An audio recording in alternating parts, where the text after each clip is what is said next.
Assalamualaikum warahmatullahi wabarakatuh. Berjumpa lagi bersama saya pada mata pelajaran fikih. Jadi pada mata pelajaran fikih ini kita pada pertemuan kali ini ya kita akan melanjutkan pembahasan yang telah kita pelajari sebelumnya, yaitu membahas mengenai bab meraih ketakwaan dengan puasa.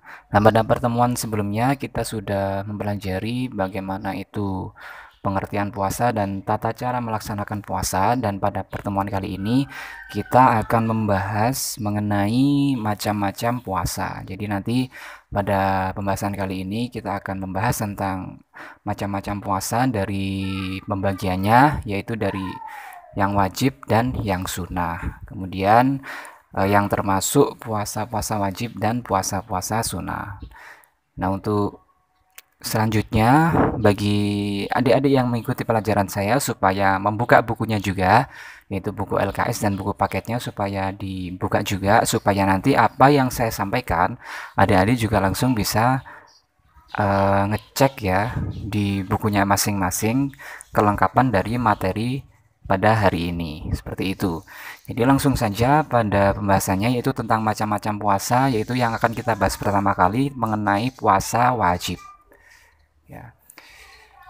Jadi kalau kita lihat seperti yang sudah saya jelaskan tadi, yaitu kita akan membahas mengenai tentang ibadah puasa wajib dan puasa sunnah.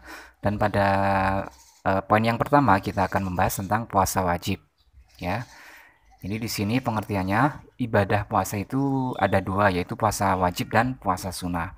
Kemudian puasa wajib adalah puasa yang harus dilaksanakan oleh semua orang Islam yang mukallaf, baik laki-laki maupun perempuan.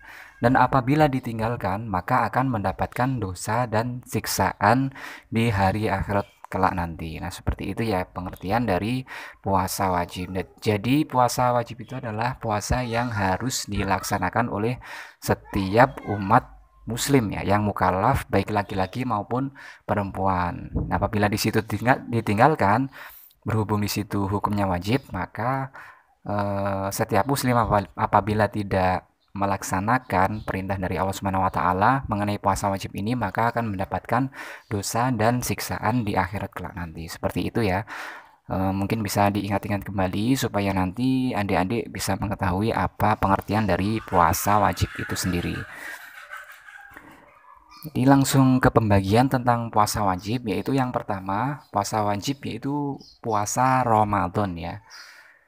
Seperti itu. Jadi pengertian dari puasa Ramadan ini secara bahasa berarti panas membakar. Jadi puasa Ramadan ini adalah puasa yang wajib dikerjakan pada bulan Ramadan selama 1 bulan penuh.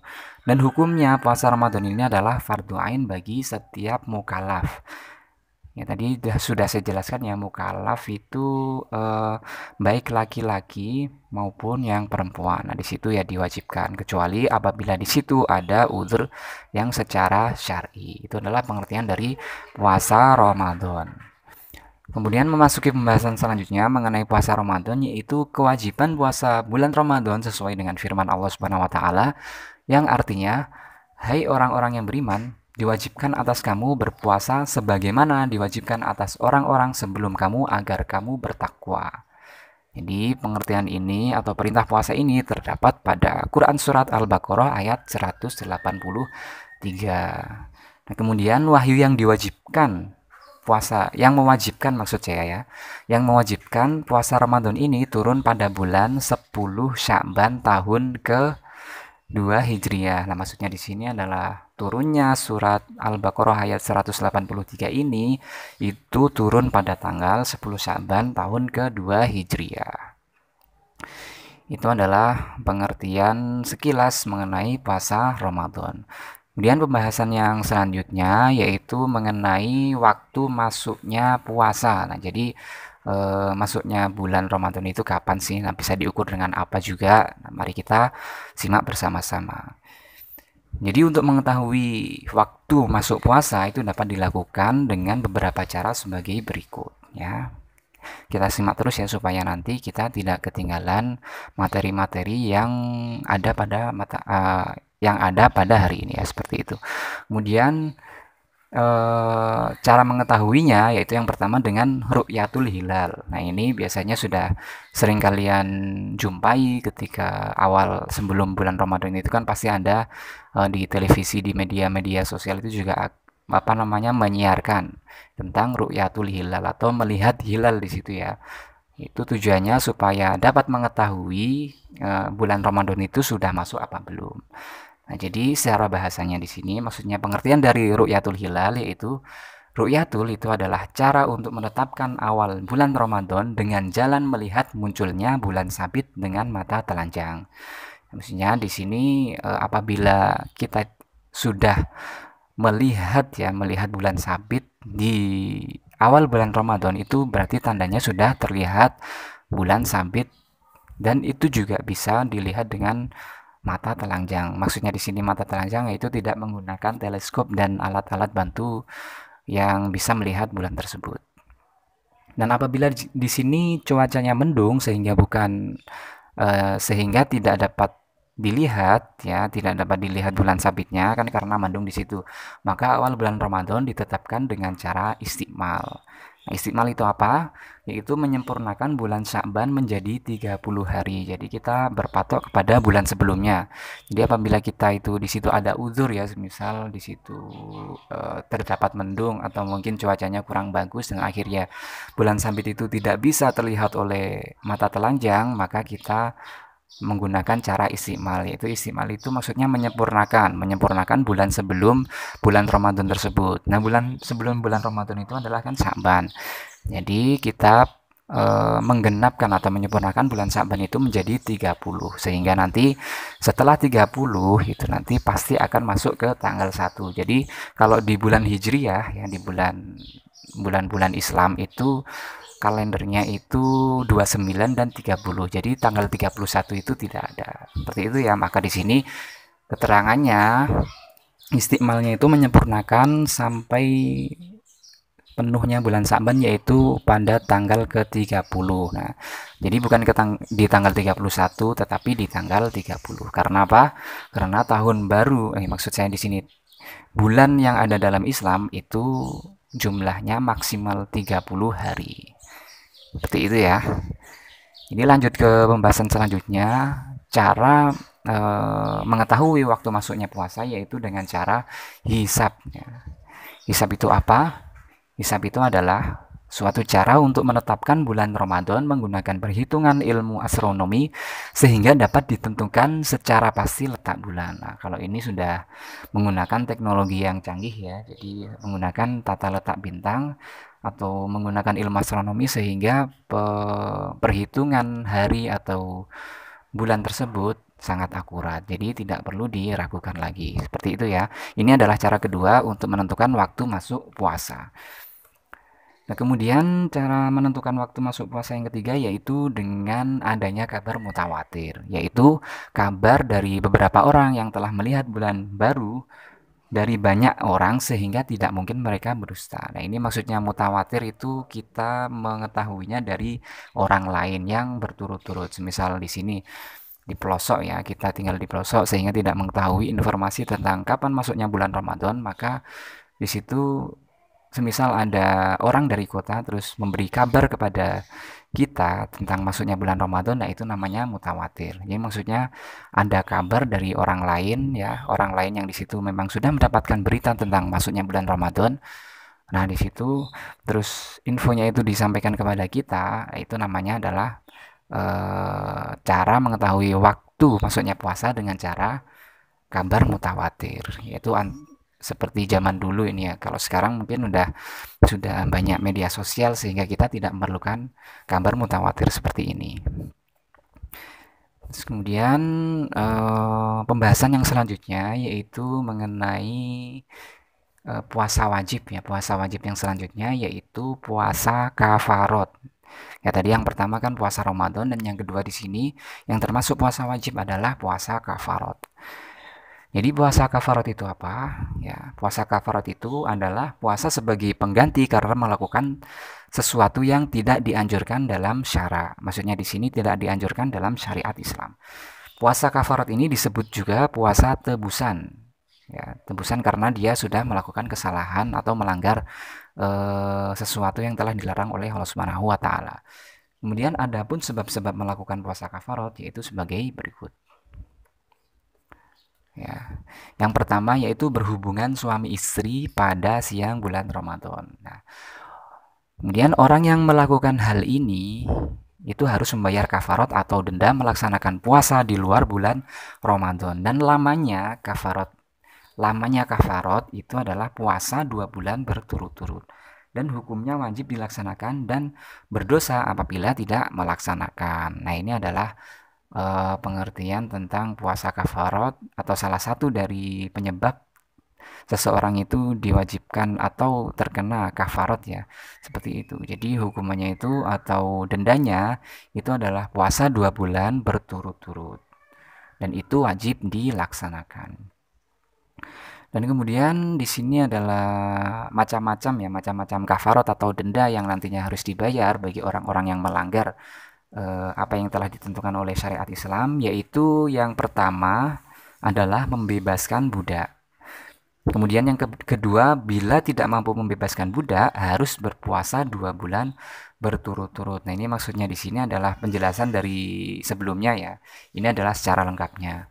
Kemudian yang ketiga yaitu bila tidak mampu, harus diberikan atau harus memberikan sedekah kepada 60 fakir miskin dengan makanan pokok yang mengenyangkan, dengan masing-masing fakir miskin tersebut mendapatkan 3/4 liter per harinya. Nah, itu ya. Itu adalah macam-macam kafarotnya bagi orang yang melakukan hubungan suami istri pada siang bulan Ramadan. Kemudian yang kedua yaitu sebab-sebab orang di sini terkena kafarot yaitu membunuh dengan tidak sengaja. Nah, ini orang tersebut mendapatkan kafarot dan bagi kafarot bagi orang yang melakukan pelanggaran ini adalah sama dengan kafarot orang yang melakukan hubungan suami istri pada siang bulan Ramadan. Nah, itu jadi sangat berat sekali ya di sini ya kafaratnya karena memang di sini pelanggarannya juga itu juga sangat berat sekali. Maka hukumannya juga otomatis juga berat juga. Nah, seperti itu ya. Itu adalah kafarat bagi orang-orang ya maksudnya macam-macam orang itu terkena harus membayar kafarat. Nah, seperti itu. Kemudian yang selanjutnya orang-orang yang terkena kafarat atau terkena denda yaitu melanggar sumpah. Ya, di sini orang yang melanggar sumpah ini yaitu melakukan pelanggaran sesuai dengan surat Al-Maidah ayat 89 ya. Maksudnya di sini adalah kafarot bagi orang yang melakukan pelanggaran ini sesuai dengan surat Al-Maidah ayat 89 yaitu yang pertama memberi makan 10 orang miskin dari makanan yang biasa dimakan pada keluarganya ya. Terus kemudian yang kedua memberi pakaian kepada fakir miskin, yang ketiga memerdekakan budak, dan yang keempat yaitu puasa 3 hari. Dan kafarat bagi orang yang melanggar sumpah ini lebih ringan daripada orang yang berhubungan suami istri pada siang bulan Ramadan dan juga membunuh dengan tidak sengaja. Nah, ini lebih ringan, tetapi melanggar sumpah ini juga tidak dianjurkan sekali ya. Jadi bukan berarti di sini itu hukumannya tidak begitu berat terus kita melanggarnya. Nah, itu tidak. Ini adalah termasuk perkara-perkara yang sangat tidak dianjurkan, atau nanti apabila kita lakukan dan tidak membayarnya atau membayar kafarat tersebut, maka kita akan mendapatkan dosa dan siksaan di akhirat kelak nantinya. Seperti itu ya. Kemudian yang termasuk puasa wajib yang selanjutnya, yang nomor 3 maksud saya di sini, yaitu puasa nazar ya. Tadi kan sudah ada ya penjelasannya, yaitu puasa wajib yang pertama adalah puasa Ramadan, kemudian yang kedua puasa kafarat, dan yang ketiga di sini adalah puasa nazar. Nah, kemudian nazar itu apa sih ya? Nazar itu adalah janji pada diri sendiri untuk hendak berbuat sesuatu kebaikan yang asalnya tidak wajib menurut syariat. Akan tetapi karena sudah dinadarkan, maka akan menjadi wajib dilaksanakan. Nah, ini maksudnya yaitu puasa nadar itu seperti ini contohnya. Kita sudah bernadar ya. Nanti apabila saya lulus dengan nilai tinggi atau nilai A semuanya, maka saya akan puasa 1 minggu berturut-turut. Itu. Jadi asalnya itu puasa 1 minggu itu tidak ada dan tidak ada pada apa namanya aturan syari itu tidak ada puasa 1 minggu berturut-turut itu tidak ada. Nah berhubung di sini kita sudah berjanji nanti apabila kita sudah lulus dengan nilai A semua dan itu juga kebetulan ketika kita lulus juga mendapatkan nilai A semua maka kita wajib melaksanakan puasa yang 1 minggu tersebut ya. Jadi hukumnya menjadi wajib walaupun di situ di dalam syariat Islam itu tidak ada dan kita sudah nazar ya, kita sudah terlanjur nazar apabila nanti saya lulus dengan nilai A semua dan kebetulan itu juga sudah terkabulkan, maka kita juga wajib melakukan puasa 1 minggu berturut-turut tersebut ya. Dan apabila kita melanggarnya, maka kita nantinya akan mendapatkan dosa karena di sini hukumnya menjadi wajib, jadi harus dilaksanakan. Kemudian puasa yang selanjutnya, puasa wajib yang selanjutnya yaitu puasa qadha ya. Jadi puasa qadha ini adalah puasa yang diwajibkan atau yang wajib dilaksanakan karena berbuka atau meninggalkan puasa Ramadan dikarenakan uzur yang syar'i. Nah, ini biasanya sering terjadi pada kita yang mungkin dari salah satu adik-adik mungkin pernah mengalami semisal melaksanakan atau melakukan perjalanan jauh ya, perjalanan jauh yang sekiranya di situ mungkin memerlukan tenaga yang sangat banyak. Nah, di dalam Islam di situ ada rukhsah atau kemudahan bagi orang-orang yang melakukan perjalanan atau disebut juga dengan musafir. Ya, rukhsah atau keringanan di sini bagi orang-orang yang melakukan perjalanan yaitu boleh tidak melaksanakan puasa ketika bulan Ramadan. Akan tetapi di situ nanti wajib menggantinya ketika wajib menggantinya di hari lain di luar bulan Ramadan. Nah, itu. Nah, di sini diwajibkan ya. Qadha itu maksudnya mengganti dari puasa yang telah ditinggalkannya. Nah, kemudian adapun di sini yang menyebabkan orang ini bisa mengodok puasa yaitu yang pertama yaitu ketika bepergian jauh. Nah, seperti yang sudah saya jelaskan tadi ya. Kemudian orang yang sakit sehingga dia ketika bulan Ramadan itu tidak mampu melaksanakan puasa. Nah, ketika dia sembuh maka dia wajib menggantinya ya. Kemudian haid, terus nifas dan sebab lainnya.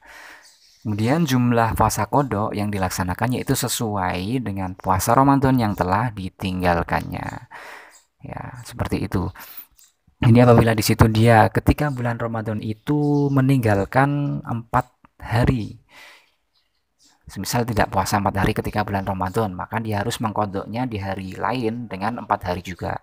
Apabila di situ dia meninggalkannya 10 hari di hari lain, maka dia di hari Ramadan maksud saya meninggalkan puasa Ramadan 10 hari, maka dia wajib mengqadhanya 10 kali juga di luar bulan Ramadan. Jadi keterangan dari puasa qadha itu kurang lebihnya seperti itu. Jadi kesimpulan yang bisa kita ambil dari pertemuan kali ini yaitu kita sudah membahas tentang macam-macam puasa ya. Jadi yang akan kita bahas pertama, maksud saya di sini yang sudah kita pelajari yaitu mengenai puasa wajib dulu. Dan untuk macam-macam puasa sunnah nanti akan saya share di video yang berikutnya. Jadi kurang lebihnya pertemuan kita pada kali ini cukup sampai di sini ya. Mudah-mudahan bisa bermanfaat buat adik-adik. Sekian dari saya. Wassalamualaikum warahmatullahi wabarakatuh.